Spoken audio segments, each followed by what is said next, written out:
다음 사연입니다. 7세 여아맘이에요. 저희 아이는 6세 초부터 사고력 학원 다녔고 집에서 소마셈 플라토 했어요.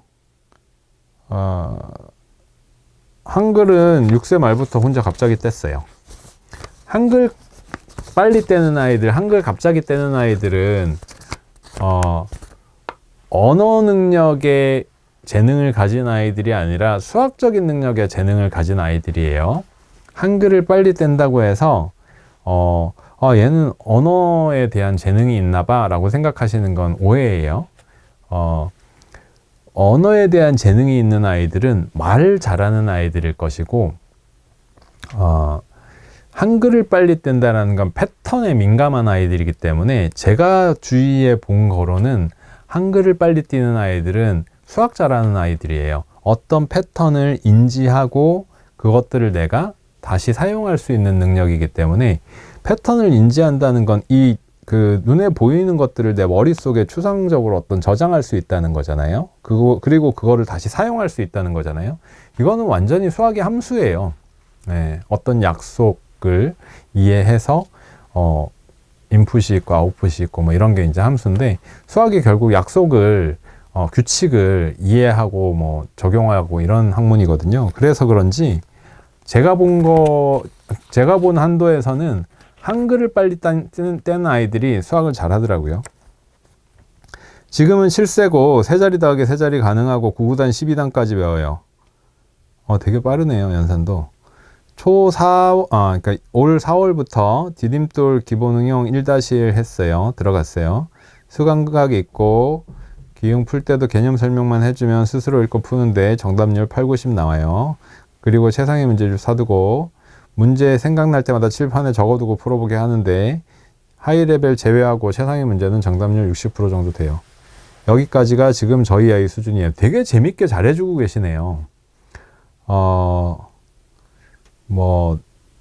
되게 칠판에 막 적어두고 이거 생각날 때 풀어봐 하면 아이가 막 돌아다니다가 어느 순간 붙어가지고 풀어보고 제가 어릴 때 아이 키웠던 방식하고 비슷한데 바빠서 육아에 대해서 많이 하지는 못했지만 하여튼 학습적으로 놀아주고 할 때는 이제 저 같은 경우는 그렇게 하다 보니까 저희 아이 같은 경우는 초3 때인가 초2 때인가 학원에서 엄청 재미있는 문제를 배워왔다면서 밤 10시인가 전화가 왔어요. 전화가 와서 아빠 언제 퇴근해? 아빠 오늘 엄청 늦어. 그랬더니 그럼 내가 먼저 자야 될 것 같아. 아빠 그러면 칠판에 내가 아빠 수학 문제 풀으라고 적어놓고 잘 테니까 꼭 풀어놓고 자야 돼. 이러면서 제가 풀어야 될 문제를 칠판에 적어놓고 잤어요. 아이가. 그런 적도 있고 칠판 앞에 모여서 서로 막 문제 내주고 맞추고 막 이러면서 놀았던 적도 있고 온 가족이 그랬더랬습니다. 고민은 6세부터 다니던 수학학원을 이제 소마로 옮기고 싶어서 소마 테스트를 봤는데 이렇게 잘하고 있는 것 같은데 점수가 47점이 나왔더라고요. 70점 정도는 나오겠지 했는데 70점이 소마의 70점이 A레벨에 대한 구분선이죠. 네, 기준이에요. 상담 받는데 문제를 보니 대단한 건 아닌 것 같은데 20분 만에 다 했다고 나오길래 쎄했는데 역시나 점수가 상담실장님에게 집에서는 다 맞는 거라고 했더니 집에서는 힌트 주는 거 아니냐고 하시고 테스트에 대한 긴장일까요?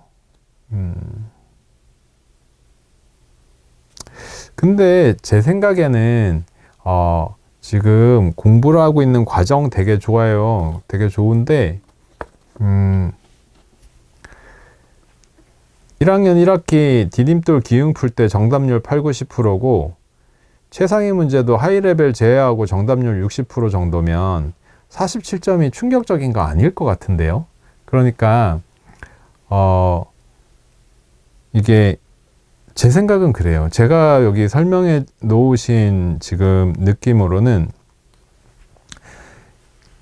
7살 때 1학년 때 교과 학습을 저는 잘 안 하지만 공부를 할 때 곧잘 하는 아이, 발표도 잘하고 똘똘해 보이는 친구도 경시 문제 같은 거 풀어보면 딱 요 정도 선이에요. 50점 내외 아니면 60점 정도. 근데 사실 1학년 때는 수상권이 요즘에는 80점 내외 뭐 이렇게 되거든요. 장려상도. 그러니까 말하자면 80점 내야 된다라는 건 뭐냐면 문제들을 이렇게 보면 그렇게 어려운 문제는 없다 이런 느낌이에요. 그렇게 어려운 문제는 없다라고 보이는데 실제로 아이들의 점수는 그래요. 그러니까 이거는 결국 그 말씀하신 것처럼 시험이라는 환경에 우리 친구들이 처음 들어가서 그런 부분들도 있고, 그 다음에 맞아요. 학원 테스트 두세 번 보면 알 수 있을 것 같다라고 말씀하시는 것도 맞아요. 여러 번 봐야 정확한 것도 있는데, 근데 제 감으로는 지금 평소 문제집 풀면서 8, 90% 나오고 심화 문제집은 60% 정도 나온다고 하면 어떤 시험에 가서는 그리고 소마 시험지가 쉬워 보이지만 실제 그렇게 쉽진 않거든요. 그게 한 문제 한 문제가 아이가 할 수 있는데 라고 보이는 거지, 그게 시험으로 모아놓고 풀었을 때 수학 문제라는 게 다 맞을 수 있느냐, 실제 그렇진 않거든요. 예. 그렇진 않아서 저는 첫 번째는 시험이라는 환경이 작용하는 거 맞다.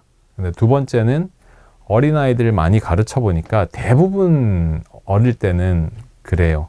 그리고 대부분 어릴 때는 그런데 정말로 70점 이상 맞고 하는 아이들은 문제집 풀 때도 보면 사실 되게 정답률이 아주 높은 친구들이에요. 아주 높은 친구들이에요. 저학년 문제집은.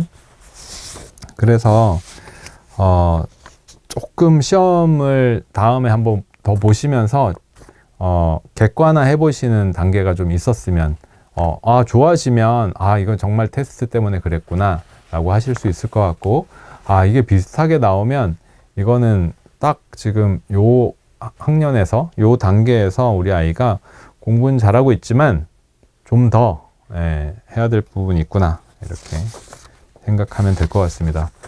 지금 뭐 댓글이 이상한 얘기들이 계속 지나가고 있어요. 네, 질문 주세요. 한 15분, 17분 남았는데 20분 정도 진행해 보겠습니다. 사전 질문은 주시지 못했지만 고민이 있으시면 질문 주시면 질문에 대해서 답변 드리도록 하겠습니다.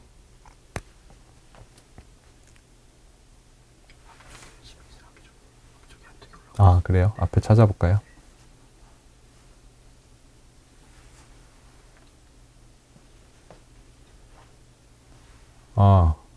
앞에 질문을 제가 찾기가 이게 쉽지가 않아서 얘가 바로 질문을 주셨네요. 사고력 수학 팩토 길찾기 경우의 수 문제가 너무 어려워요. 공식도 있긴 하던데 저에게 공식으로 알려주기엔 좀 아닌 것 같아요. 일일이 다 찾아보게 하는 경우 말곤 없는 건가요? 길찾기 문제, 이런 문제 말씀하시는 건가요? 이런 문제? 여기 이런 문제요?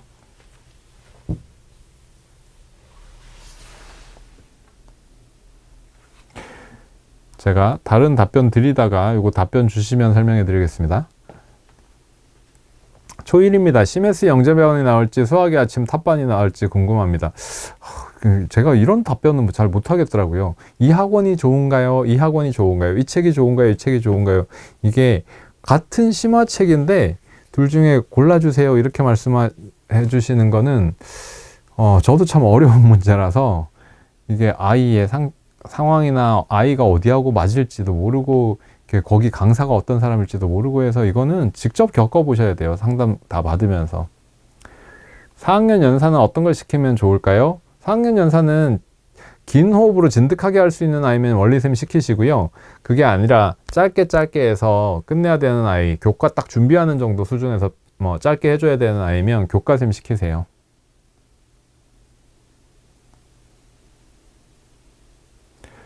사전 질문 보냈는데 답을 못 받으셨어요. N90. 알겠습니다. 제가 찾아서 DM으로 답변 드리도록 하겠습니다. 아마 그 앞에 질문들하고 많이 겹치는 부분이 있었거나 아니면 답변 드리기 어려운 부분이 있었거나 놓쳤거나 할 텐데 DM으로 답변은 드릴게요. 죄송합니다. 요런 문제 맞아요. 요거는 원칙이 있어요.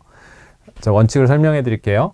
여기에서 출발, 도착이에요. 그러면 이게 공식처럼이 맞는데 이해만 정확하게 하면 돼요. 출발 도착에서 출발하고 도착하는데 최단 거리로 가려면 이쪽으로만 이동해요. 그렇잖아요.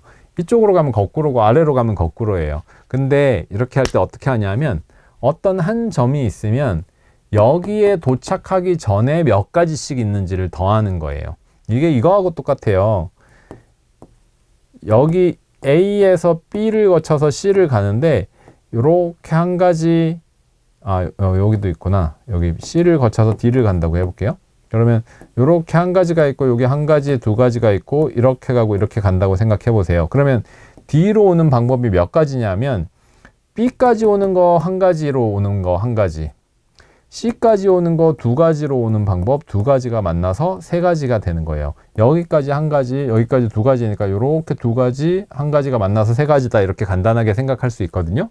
요런 종류로 직진으로 가는 건 한 가지고 직진으로 가는 건 한 가지인데 요 한 가지와 한 가지가 만나서 두 가지, 요 방향, 오른쪽 방향, 위쪽 방향을 지키면서 어떤 한 점을 오기 직전이 어딘지를 살피는 거예요. 여기는 직전이 어디지? 여기야. 그리고 여기야. 그러면 여기에 몇 가지, 여기에 몇 가지를 먼저 구해놓은 걸 더하는 거예요. 요거만 정확하게 지키면 딱 이해하는 순간부터는 쉬워집니다. 그래서 요 원리하고 그 다음에 요 원리를 알고 나서 간단한 그림부터 연습을 해봐야죠. 간단한 그림부터 연습해보면 딱 감이 오는 순간부터, 딱 아는 순간부터는 좀 쉬워져요. 27일에서 31일까지는 며칠일까요? 이런 문제는 어떻게 접근할까요? 27일에서 31일까지는 수색이거든요. 이거는 이제 탑사고력 수학 A단계 이런 거에 이제 1학년 처음에 나와 있긴 한데 27일에서 31일까지다. 수색이에요. 수색이. 어떻게 하냐면 이렇게 합니다. 많은 책들은 이렇게 설명하고 있어요. 그냥 수로 할게요. 27에서 31까지다 하면 많은 책들은 마지막 수 빼기 처음 수 더하기 1을 해야 된다. 이렇게 공식처럼 하고 있어요. 근데 저는 이렇게 하지 않고 어떻게 하라고 이제 어떻게 아이들 가르치자고 하냐면 자연수기 때문에 자연수는 1부터 존재합니다.